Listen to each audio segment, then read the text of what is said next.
We are funded entirely by you, so please, if you don't mind, donate. There is QR codes over there in the main room, and today we have a wonderful speaker, Vladislav Inozemtsev, and our topic is can Putin's economic model survive permanent war from petrostate dependency to war economy? Can the system sustain prolonged conflict? And Vladislav, he is a Russian economist and a political scientist focused on global economic trends, the knowledge economy, and Russia's development.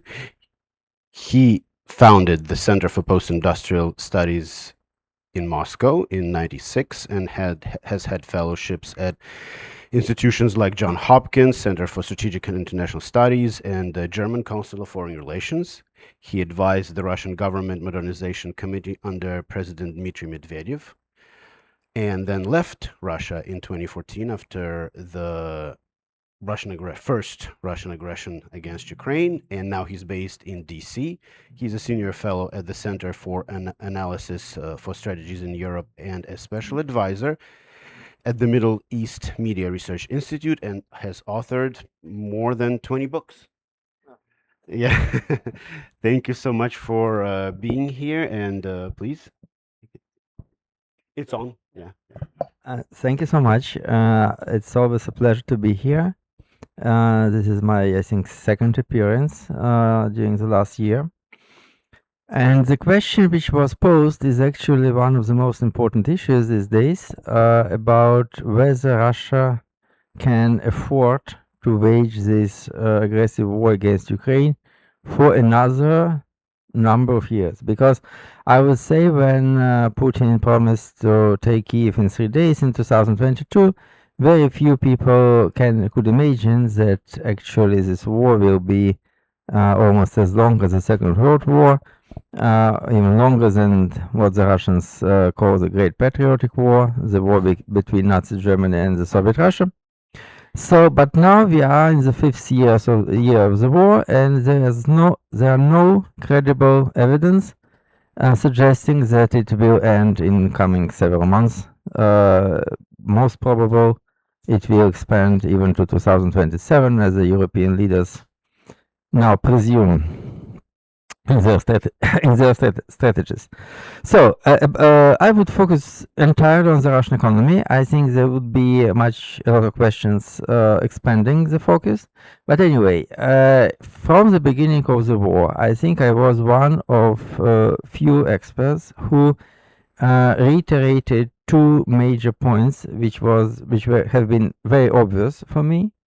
The first one was that the first time I stated it was April 2022, that actually the Russian economy can provide Putin with a lot of money and resources to wage the war for almost indefinitely long time. I was unaware about how much the war would expand, but anyway, my point was that the Western sanctions will be unable to change Putin's mind and to stop the war.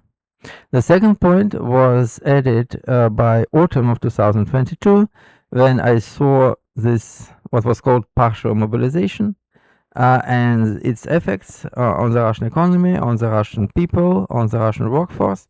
And since that time on, I reiterated many times that I cannot believe in another wave of forced mobilization.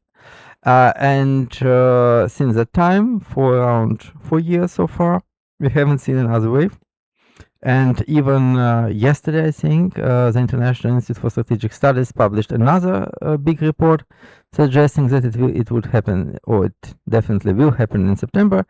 I would once again be very cautious about this, because for Putin to announce a new mobilization is too risky politically. And now it's more risky than ever before. So this is 2 points which I would like to start with, or just to repeat them. And talking about the economy, I would like to say the following. We should distinguish between several things. First of all, what is the Russian economy's role for the military? It's a source of money. And Putin, for years, he believed and he treated the Russian economy as a mere source of money, of budget funds, which fuel its repression, his repression machine, his military, his imperial expansion. Is it possible to say that the Russian economy is able to produce enough money for Putin's imperialist adventure? I would say without any doubt, yes. It can produce, it had produced it for this for years, and it can do it further. Here we have another question, which is rarely posed, but it's very important, is how the economy should be managed for delivering such a result. And here I would say that maybe it's kind of very unusual statement, but to my mind, the Russian economy would provide Putin with more resources as more liberal it will become. In 2022, the reforms or the measures which were undertaken by the Minister of Finance, by the tax service, by the central bank, by the government in general, were almost all directed on liberalization. It might be listening like a joke, but it was so, on liberalization of the Russian economy. Parallel imports, which blow out dozens of packages of regulation of import, was very useful. It was,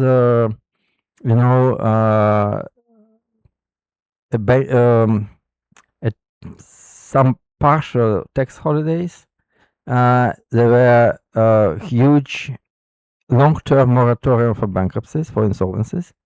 The banks were allowed not to meet a lot of normative figures, which were mandated by the central bank before, and so fast and more and more and more. So in 2022, the Russian economy actually saved itself. So the entrepreneurs, the businesses, they reconfigured their chains of supply, their productive techniques, their chains of getting all the necessary materials for their production, and so therefore they saved their businesses, and as they saved their businesses, they saved the Russian economy as well.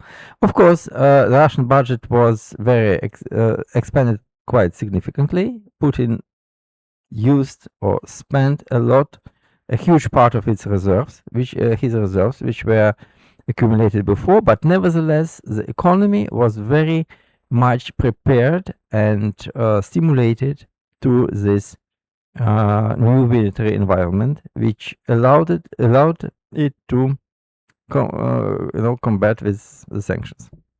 Then, in most recent years, till the end of 2024, everything changed backwards to the state when Kremlin believes that the Russian economy is just something like a servant for the military and the servant for the state machine. We have increased regulations, we have new taxes, we have numerous increase in taxes, redistribution of property, very bad consumer and business sentiments. And so therefore, my most important thesis here is that the Kremlin actually ruins the Russian economy by itself these days. And so not so much the Western sanctions as the Russian economic policies of 2025/2026, they can undermine the Russian economy's capacity to fund the Putin's aggression. But if the Kremlin changes its mind and actually follows the advice of its economic bloc, I think in this case, in financial aspect, yes, they can get as much money. They can get, I would say, the same amount of money they allocated to the military in 2025. They can. It was like 13 trillion rubles, like $200 billion a year. So they can extract this amount of money from the Russian economy almost indefinitely. But here we have, and this thesis, I'm repeating it since 2023. But what has happened new in 2025 and 2026. I would say there are two major, very serious changes happening just now, and we can see them, I think, at least since the start of this year. The first is that the Russian economy, seemingly, here we are now in the, we are entering the realm of where we cannot say anything for sure. It's just like a series of hypotheses, but nevertheless, what we saw in the first 4 or 5 months of 2026, it was very unusual because every year the Russian budget started the year with allocating a lot of money, more than an average month during the year, which was explained by advanced financing of military enterprises. And so if you look on the graphs, showing the expenses of the Russian state budget, you will see that January, February, March, there was very huge expenses, very huge spendings. Then in April, it was a significant drop in spendings, which continued in May. By the end of May and June, the budget turns positive. It produces surplus, and then actually more or less the same picture continues till the end of the year. And if there are additional revenues got by the budget during the year, in November, December, there is another influx of in spending. In 2026, the starting point was a bit different because both in 23, 24, and 25, the budget projections were made in a way that presupposed another increase of military spendings for the next year. The increases were quite serious, ranging between 22 and 31% annually. But in 2025, the economic bloc of the government argued that the Russian economy cannot actually offer more money to the government for waging the war. And under this pressure, the government adopted, and the State Duma adopted, the government elaborated, the State Duma adopted a budget for 2026, which featured the first ever during the war, the first nominal decrease in military spending from 13.5 to 12.9 trillion rubles. What we have seen in the early 2026 is that this budget is not executed. The military, the spendings is growing much faster than last year. It grows around 16%. It is now 16% bigger, the spendings from January to April than last year. Moreover, the spendings in April haven't decreased compared to March, which was unusual for all these years. The spendings in May, the preliminary assessment is also so that they will be even bigger than in April. So there is no the same kind of dynamics on the state budget, and it suggests that because we haven't seen any positive developments in any economic sector these days, the government economizes on everything.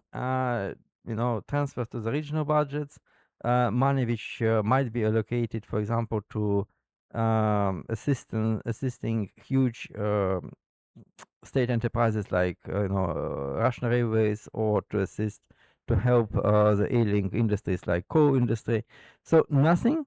36% of the budget is classified, and the expenses and the spendings are growing and growing and growing.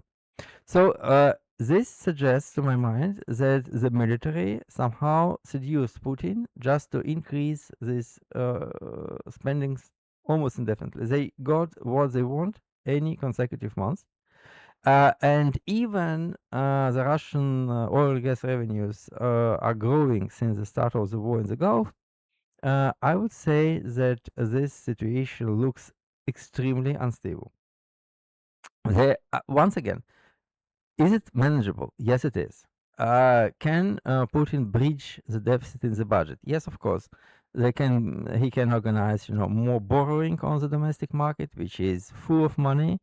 He can devalue the ruble because it is now on the record highs during the time of the war. If ruble devalues, for example, from 71 like it is now to 92, 93, the budget deficit will be halved definitely. So there are a lot of measures which can be undertaken, but what we see now is an obvious dominance of the military, which actually command Putin or promise, maybe they are promising Putin now just to take the whole Donbass in another 3 weeks or 2 months, I don't know. But anyway, it's seemingly the situation of a kind of a balance which was established before between the economic and siloviki or economic and military branches of the government is now, I would say, over. What does this mean for this year? I really don't know. We should just wait and see what happens. What will happen in March, in May, in June. What the oil prices will be by the mid-year and whatsoever. And this is so the first very important issue. So the Russian economy, once again, even it is the situation is deteriorating, the businesses are very much harmed by the tax increases and excessive regulations, but nevertheless, my point is that it will submit this 12 or 13 trillion rubles to Putin's needs, but I'm very doubtful that it can submit more, like 15, 17, I would not say 20, but it cannot survive smoothly another 30% annual increase of military spendings, which seemingly Putin wants once again to display this year. And the second point, very important, is that it seems now that there is another very strong obstacle, very strong problem, very huge problem with the Russian military economy, because for Putin, I'm seriously insisting on this, for Putin, money means everything. So he believes that if he gives someone $1 million, every problem, small, minor problem can be solved. If you give $1 billion, a bigger problem can be solved. If you send 1 trillion rubles to the military, anything can be solved. And he is actually mistaken in this. Because what we see now in Russia is the fact that more and more money is allocated, for example, to hire or to attract people to the army, like these mercenaries or volunteers, which are very extensively paid now in Russia, both like bonuses for the contracts, both monthly wages and compensations if these people are killed. All these numbers are going up, and the number of new people enrolled in the army is going down. So the government is reluctant to raise this conscription money even more. So here is a very shaky balance. We'll see what happens. But anyway, it's very much obvious that the system starts to work not so, I would say, not so good as it worked in, for example, 3 years ago. The second point is that the Russian industry is really unable to meet the ends of the military. So they cannot produce as much armaments, as much ammunition that as the army needs.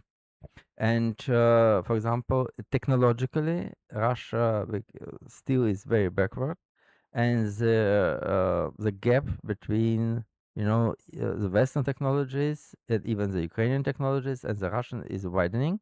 And so what we have seen in recent weeks is the increasing number of Ukrainian attacks deep into the Russian territory, which are, I would say, which are changing the mood of the Russian people. For example, if the drones and missiles come to Moscow, or which undermines the Russian economic capacity if the oil refineries and military enterprises are targeted. Anyway, this shows that money doesn't solve all the problems, and this is absolutely new to the entire Putin's entourage, entire Putin's inner circle, because they thought for years that if they have money, they have no problems. Now they have money, and the problems still persist. And so, therefore, I would just I would not stop. I maybe talk a little bit more, but the major point is that look, if one asks whether the Russian economy can produce instruments for war, today I would answer yes and no. Yes, in traditional sense of the word. Yes, Russia can survive sanctions. Russia can fund the Putin's special military operation at the amount it funded it last year for many years ahead, for many years in the future. But there are definitely new factors. First of all, the factor that the military wants more and more and more money, and the military doesn't act economically. This is also very important to understand, because in every country, in every economy, when someone thinks economically and looks on his business as an economic business, as a business or an activity which is somehow regulated by economic rationality. In this case, the Russian military for years should learn many lessons taught by the new economic environment in Russia. Because, for example, yes, during the Second World War, just a very small example, during the Second World War, the money which was paid to the Soviet soldiers fighting against the German army was around 6.3% of all military expenditures of the Soviet Union. Now, the money which is disbursed among the Russian soldiers fighting with Ukrainian army is around 32% of the military financial allocation. So it's 5 times more than the time. So the payments to the military are very huge. They are they are on the highest level during the whole military history of the Russian Federation, Soviet Union, and the Russian Empire combined. I mean the most of the military personnel. I don't talk about the officers who during the Russian Empire were paid very well, but as the private members, the private members, the privates, the surgeons are concerned, this is the days when they are paid the highest wages ever. But what is striking to me that the military commanders don't count this at all. So they don't adjust their actions, their orders, considering the value of their soldiers. The soldiers are very expensive, but they are killed in the useless attacks, as they were killed in the same useless attacks, in 1945, when Marshal Zhukov wanted to get Berlin capitulation by the 1st of May, the proletarian holiday. So this is a very strange element. Moreover, the Minister of Defense is now a professional economist, and nothing has changed in that. The situation really is absolutely the same. So the Russian military system is irreparable. It bears the worst elements of Imperial and Soviet army in terms of its effectiveness. So therefore, I would say that the final defeat and the final failure of the Russian forces in Ukraine is almost obvious from my point of view. The war has changed its direction. This winter, the Ukrainians, they started to reconquer, liberating the territories which were previously occupied by the Russians.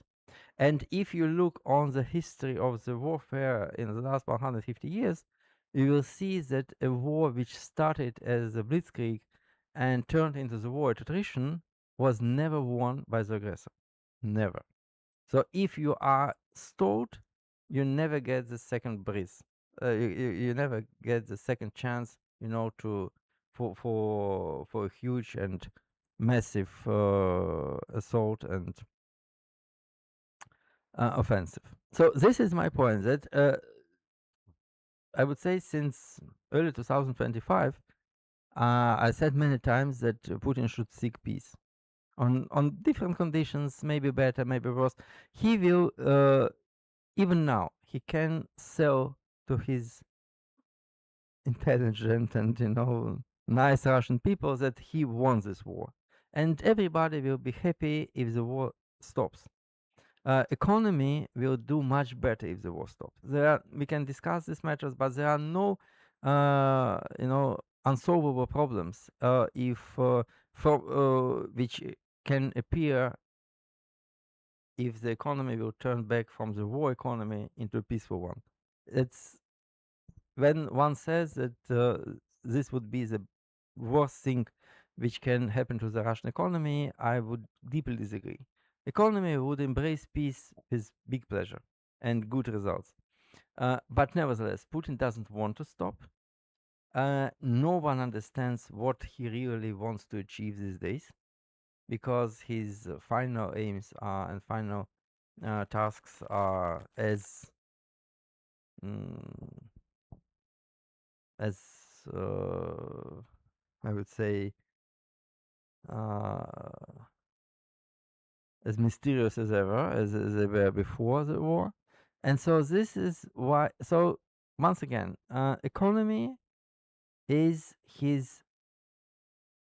Even now, the economy is his most reliable element of his system.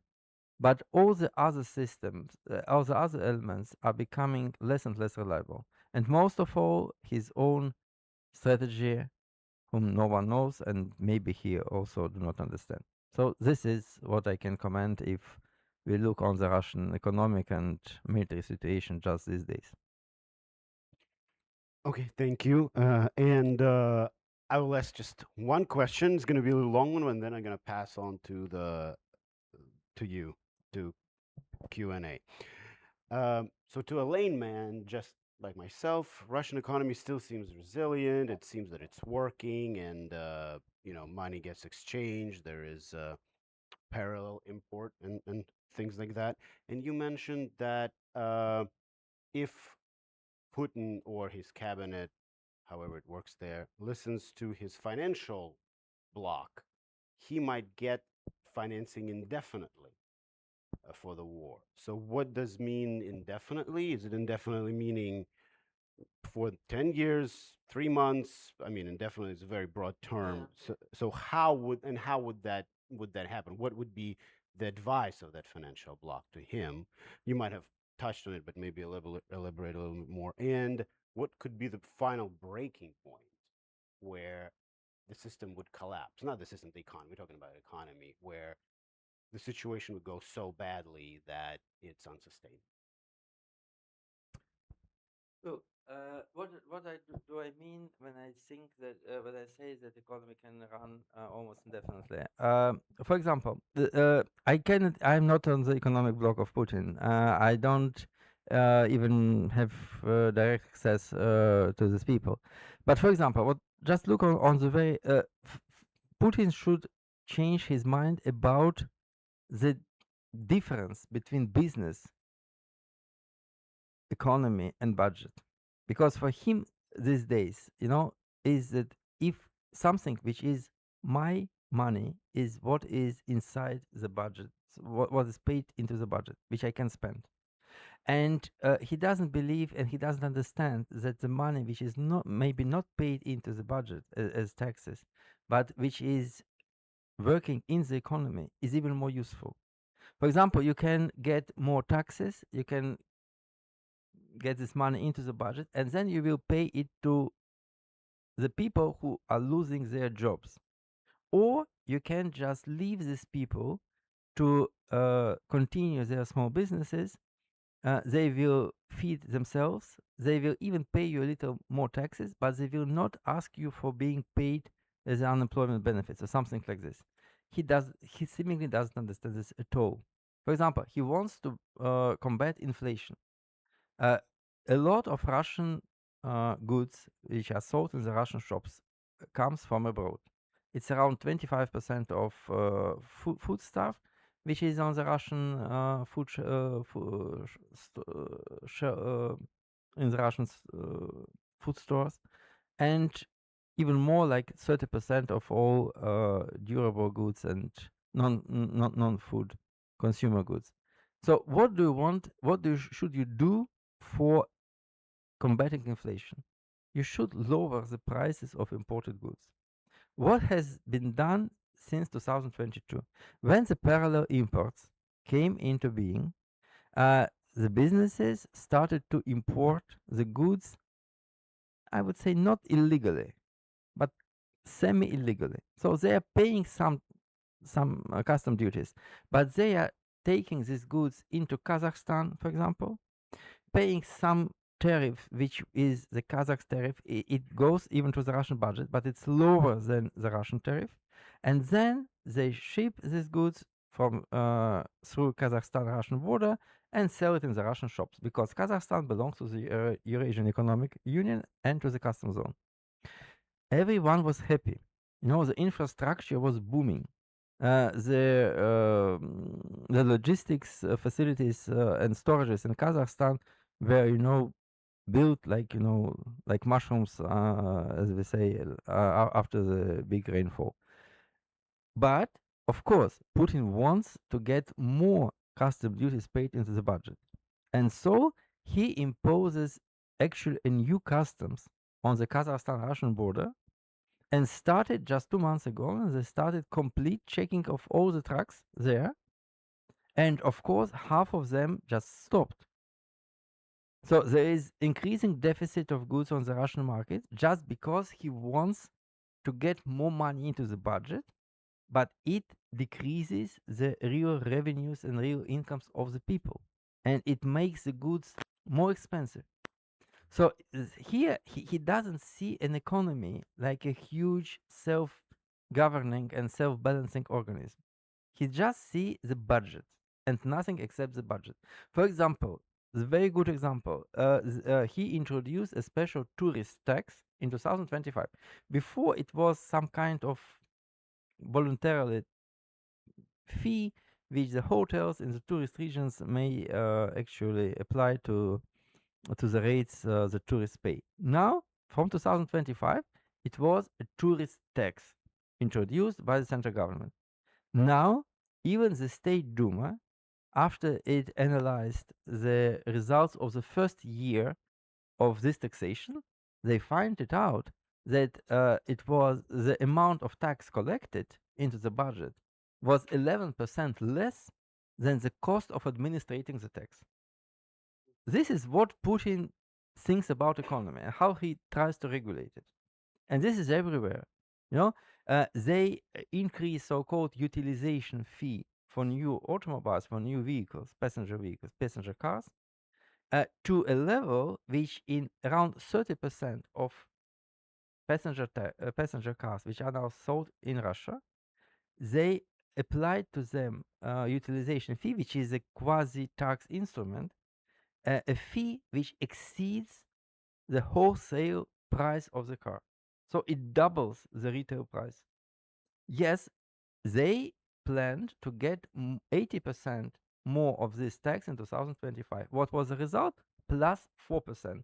And the amount of cars sold was down by 16%. So they are ruining the economy in the name of the budget. And this is actually absolutely counterproductive. But this is how Putin sees the world and the economy. He cannot see it in another way. And his aide, Mr. Oreshkin, just 2 weeks ago said very proudly that we will use the artificial intelligence and the new technological developments to rebuild, it's not a mistake, a planned economy. This is what they want to do. And the results would be even worse. So just let Putin do what he wants. Ukraine will win. It's not about the Western sanctions. He is ruining, he is committed economic suicide. What he is doing since mid 2025. And for me, it's unexplainable because it's not about, the lessons of history which he should learn. He presided over two periods in Russian economic history, which the first one was in early 2000, from 2000 to 2004, when Putin himself promoted liberalization and he lowered the taxes, he liberalized the economy, he actually promoted entrepreneurship, and the Russian budget revenues exploded. The Russian economy was growing by 7% annually from 2000 to 2007. For 8 years, the average growth rate of GDP was 7.4%. At the same time, I would say inflation. Can you guess what the inflation was at the time on average? Annual inflation. 13.6. 13.6% annually, and the economy was booming. Now, inflation is around 8%, and then they are third year in a row they're fighting inflation. What for? Maybe you should, somehow increase the business confidence as a major element of your economic policy. No, business confidence doesn't matter. Only inflation does. Why? I can't explain. The second situation was in 2022 when once again liberalization of economic activity produced economic growth in 2023, 2024, and gave him a lot of money for his military enterprises. And now, once again, he does absolutely opposite. Why? It's not for me. Thank you. Okay.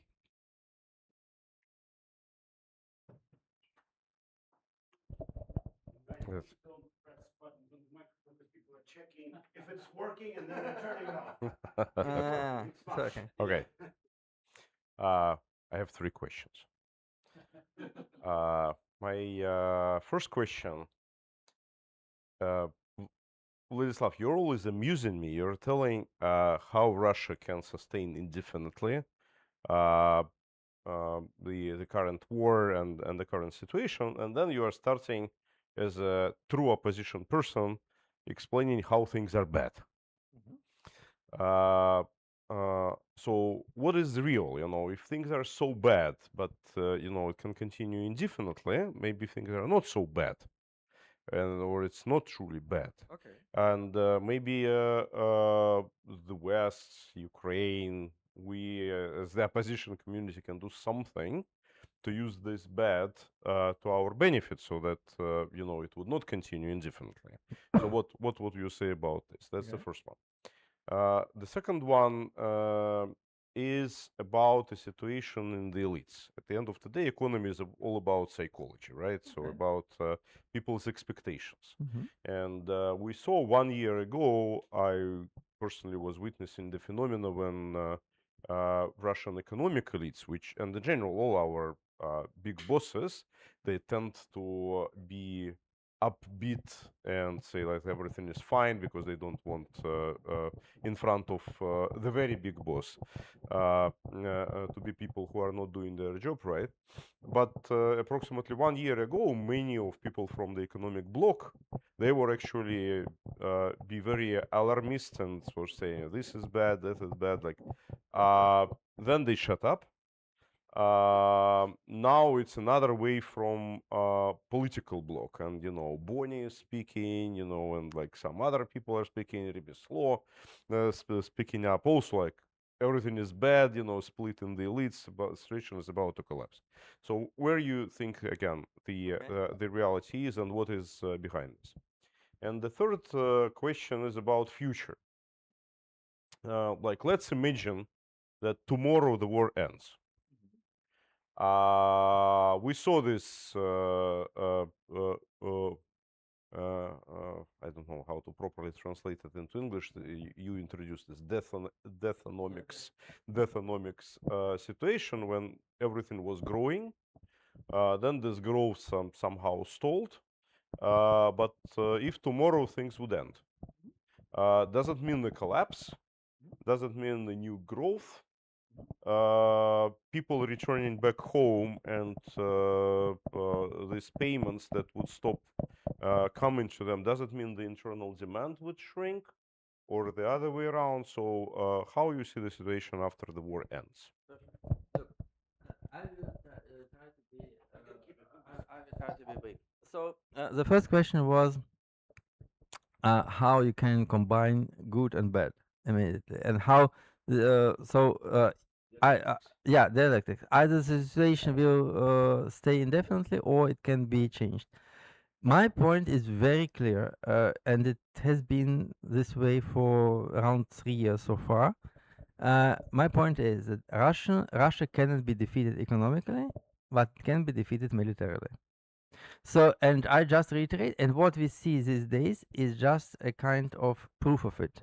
So, economically, to have a popular resistance because of high inflation, the riots in the big Russian cities because of the internet disruptions. No, collapse of on the front line, massive attacks on the Russian infrastructure, missiles attacks on Moscow. Yes, this can happen. So once again, from the first days of the war, I was a huge advocate of look, you can trade with Russia, you can buy Russian gas very cheap, but you should give Ukraine more money and weapons. It would be more damageable for Putin. Strong and militarily strong Ukraine is more dangerous for Putin than the oil embargo in Europe. Much more dangerous. And all these years, the Western politicians said that now we see that we can undermine the Russian system by economic sanctions. I would say no, you cannot. But the Ukrainians can crush the Russian army, and they are closer and closer to this. While the sanctions are not so much effective, I would reiterate it many times. The second question was about the elites. Look, this is a good and very interesting point. Vlad, I'm sorry to interrupt you, Yeah. but the question was like, what is it something that can be done on behalf of the West, Sorry? or is something that can be done on behalf of the West?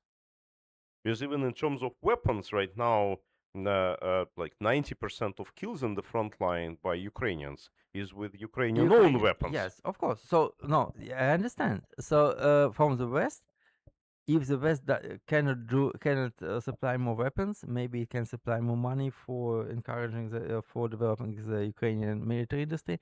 I don't know. I'm not a military specialist, but I see it's very clear that economic pressure is much less effective than the military pressure, and it produces less problems in Russia and in the Russian elites and the Russian people, of course, than the Ukrainian military success. So what is about the elites? I would say in this way. Look, yes, there is no conflict in the elites, meaning that they wanted, either to stop the war or to continue the war, or they want Putin to stay in power, or they want Putin to leave. It's not a conflict that may bring Putin down. There are a lot of, I would say, discontent inside the elite, because the elites understand very well that everything is going in a wrong way. So the pressure on the business is increasing, the social stability is decreasing, the military successes doesn't exist in the front line, the money is going fast, and actually economy deteriorates in one or another way.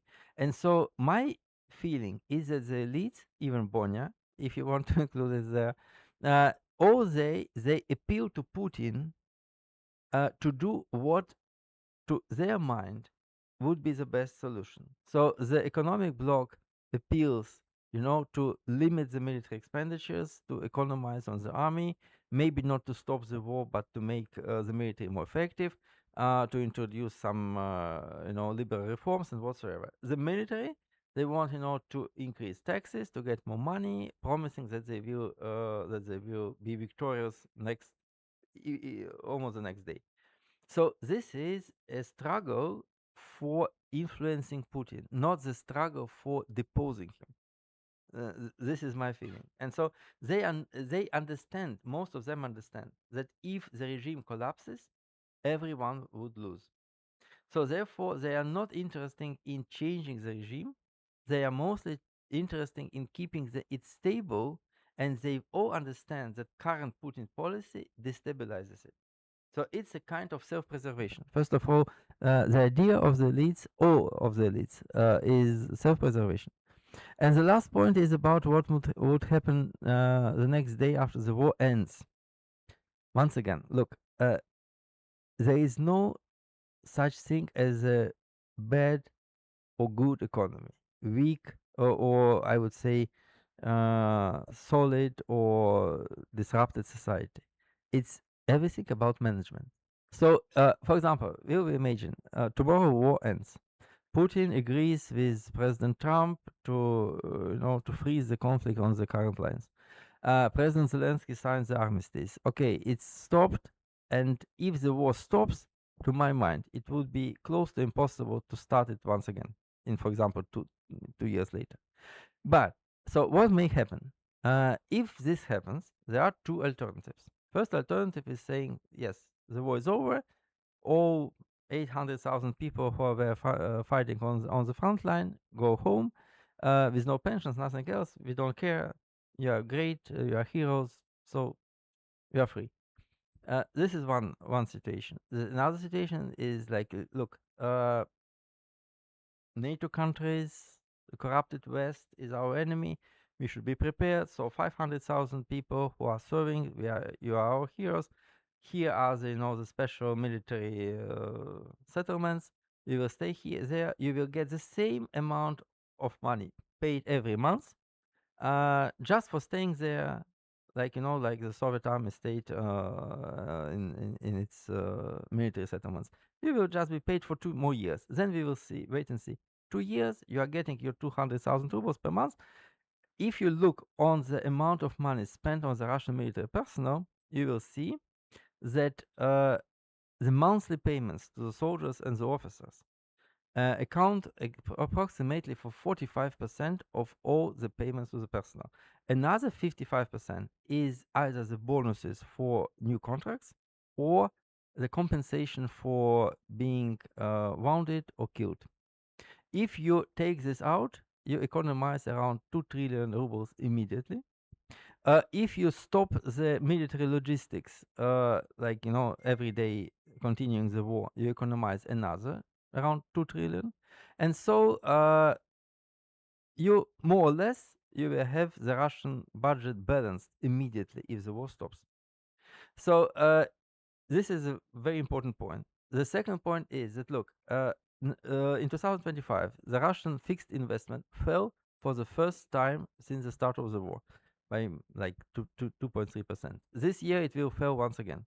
Why? Because the businesses are very uncertain about their future. Look on the Russian, for example, Moscow Stock Exchange. Every time when there is a slight element that Trump says that we will revive the encourage spirit, or Putin says that we promote 3 days armistice with Ukraine during the Victory Day, and whatsoever, the stock market indexes are going up quite significantly in some cases. So the Russian investors are staying on the sidelines, waiting to jump in. And I spoke with many big Russian businesses and big Russian bankers. I said, look, we have a lot of money, free money, which can be invested, but we are not even making loans to any enterprise except of our banking, financial, industrial groups, because we are absolutely uncertain about any investment perspectives. So my suggestion is that if the war stops, if the army is manageably dissolved, like 300,000 people, elderly and wounded, are sent home with decent pensions, or other are kept securely in some kind of military installations. A little decrease is in military production, economizing on death gratuities and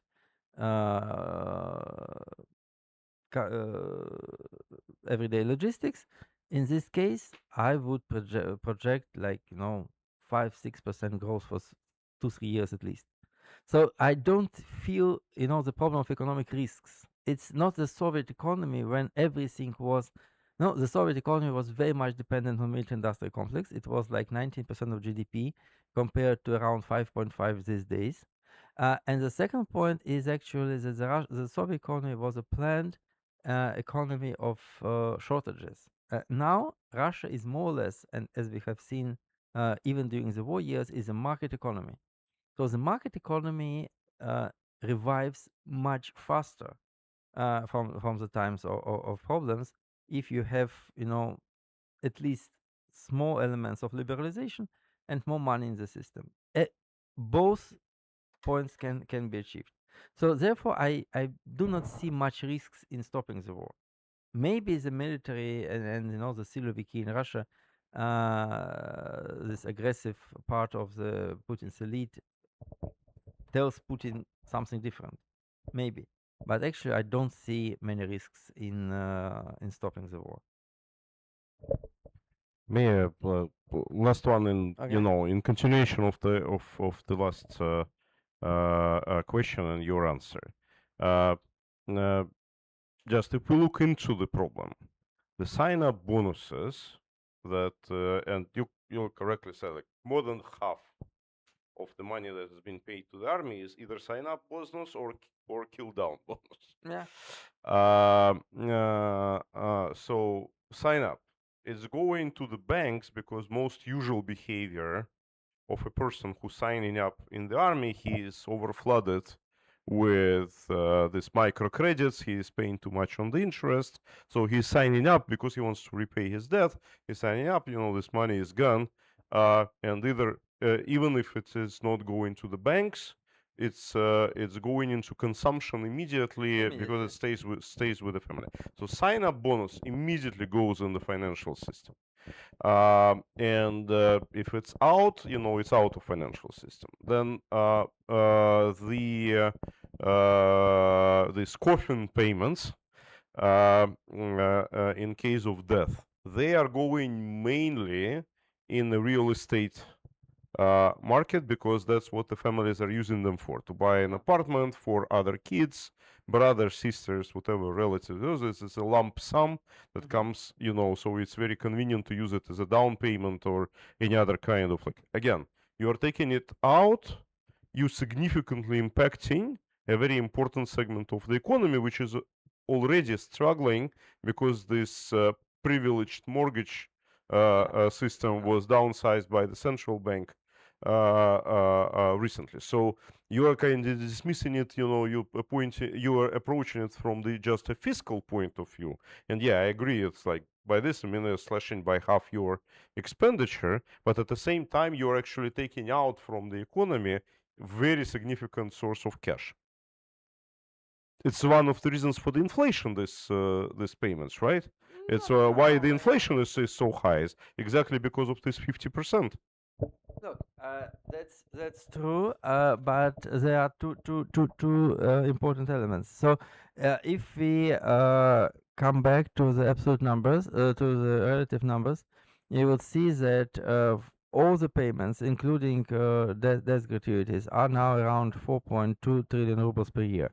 So if we slash it by half, it would be like 2 trillions coming out of the system and not channeled into this consumption.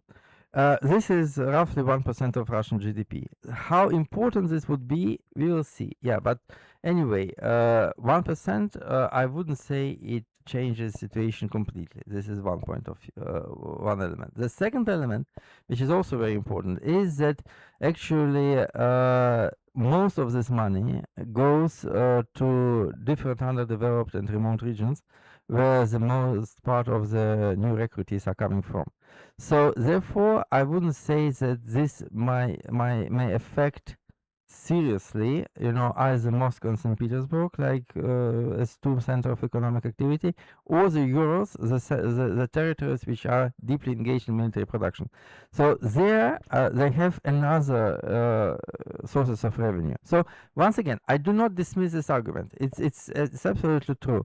It's significant sum of money which supports the development of remote regions in Russia all these years. That's true, absolutely. How much it will, how significant it would be for the economy, whether it can be, compensated by the growth of investment by the banks, by other industrial groups, no one knows. But nevertheless, the problem is, to my mind, that the businesses, they are very much depressed by what is going on. And yes, it's difficult to say what will be the bigger factor, the business confidence growth or the absence of this money. But we'll see. Once again, I cannot believe that the peace dividend can be less than the war dividends. Moreover, the last point would be even more important because the war, the increase in military financing was significantly fueled by the Russian reserves, which are now depleted. So actually now Russia, now the government cannot spend anything except something which it will be taken as a, as a loan from the population. So therefore now it looks as it comes to some kind of no, of a natural stop of this policy. We'll see.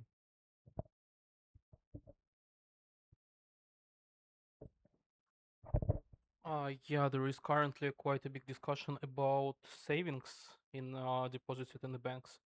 So I'm not quite getting what's the point of this discussion because, as I understand, money government already forced banks into investing money in military manufacturing bonds.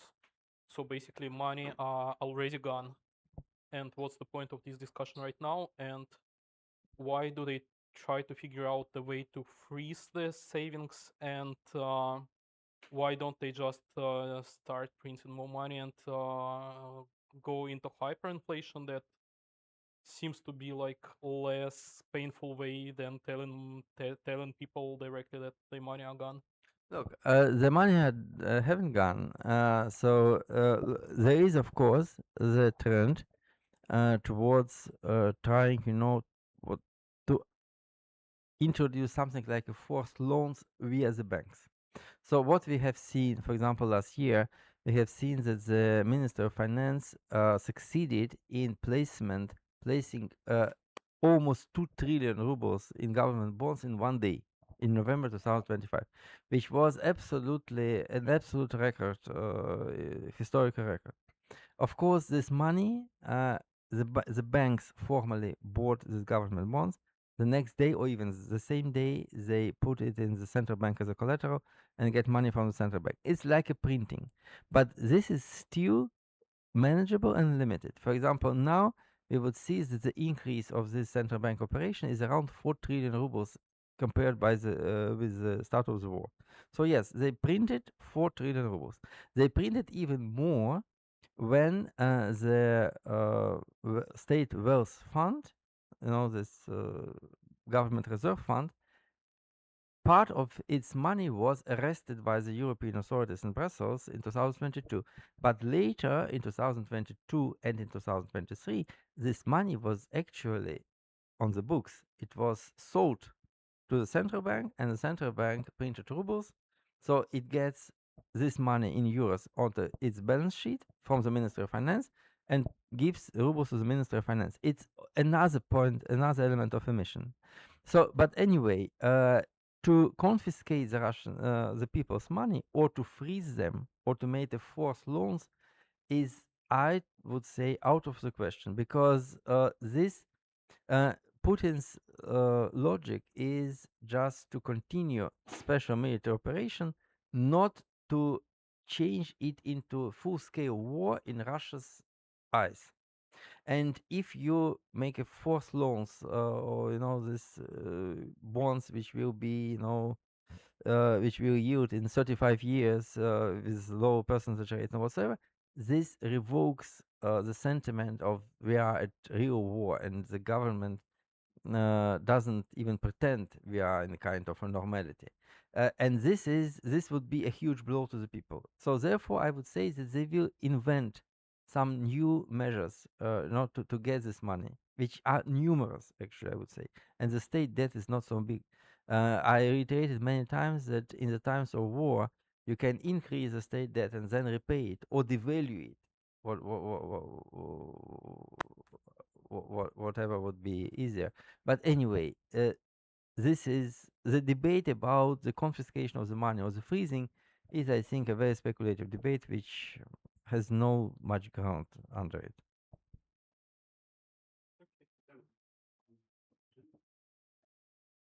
Okay.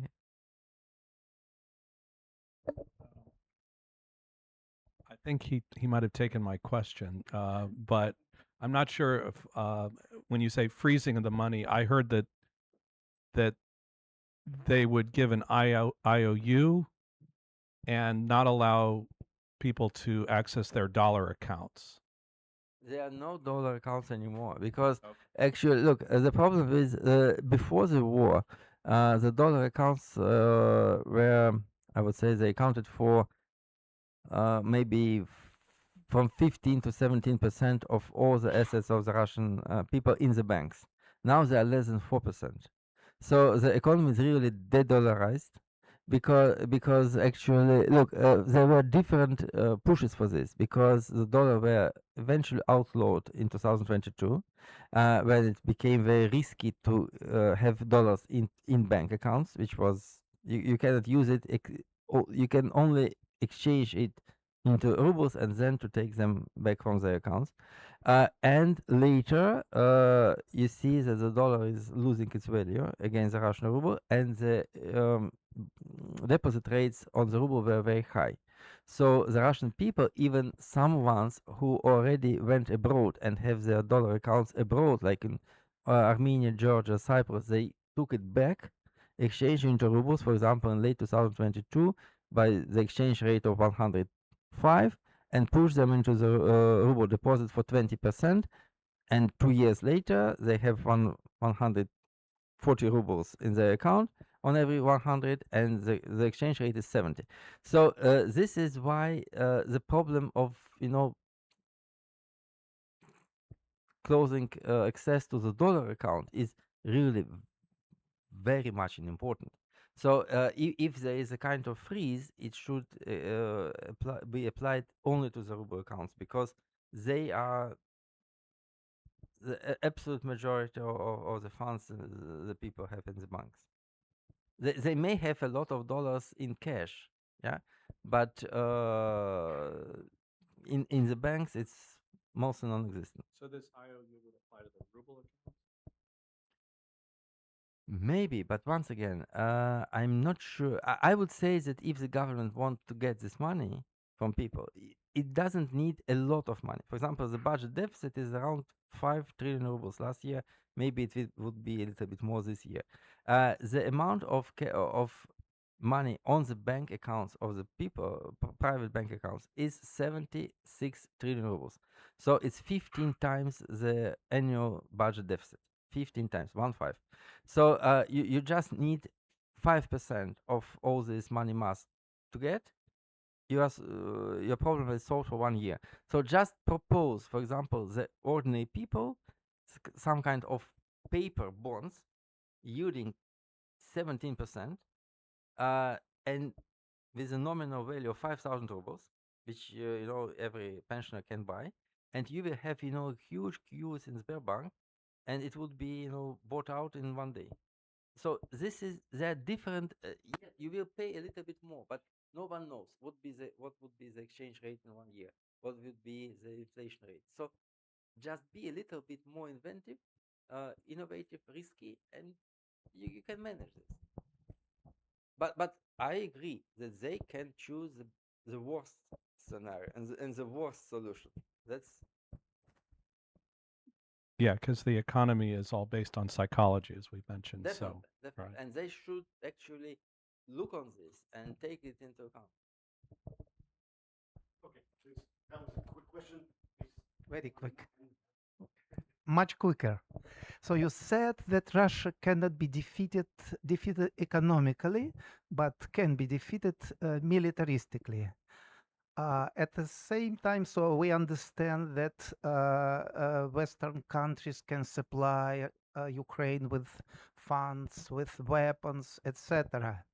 But they cannot supply them most likely by human power. And I guess the major factor here would be that Ukraine is getting to the shortage of human power, of people. And for me, it looks like the militaristic defeat of Russia is unlikely possible. How would you comment this? Good point. Several of my friends in Ukraine are mentioning this as well. That the tensions inside the Ukrainian society because of the forced mobilization is growing. That of course most of the Ukrainian immigrants who fled to Europe cannot be returned. And that Russia has more bigger pool of yes of soldiers. It is, yes, that's true. But here, I would say, once again, Russia, the problem with the soldiers is really very huge psychological problem for Russians. So the Russians can, my idea of desonomics is that the Russians can tolerate this war till the people who are killed there choose this fate voluntarily. They are very much paid. They decided to go there. They are killed. It's their personal choice. No one cares. If Putin want to get 500,000 more people mobilized and taking them for the streets, this I'm very doubtful that the system can survive this. So the repeating of Ukrainian, Bussification in Moscow is very unlikely. So this is not for what Putin prepared Russians for 5 years. Zelensky said from the very first days, I'm here, I would not flee, everyone should go to the front line, we have total mobilization. The rhetoric in the Ukrainian society is very much that we are fighting the existential threat and the Russian aggression.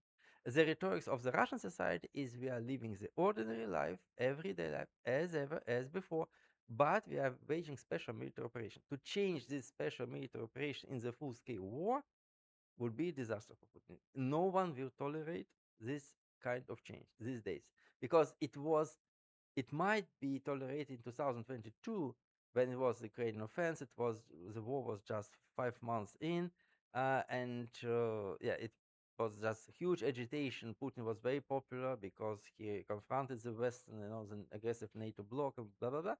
Now, after 4 years of this war of attrition, either you should win or you should somehow, don't disturb us.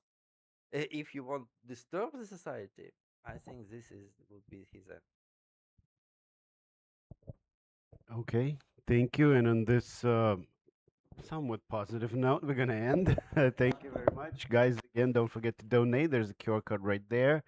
And thank you for coming. And thank you to our guest.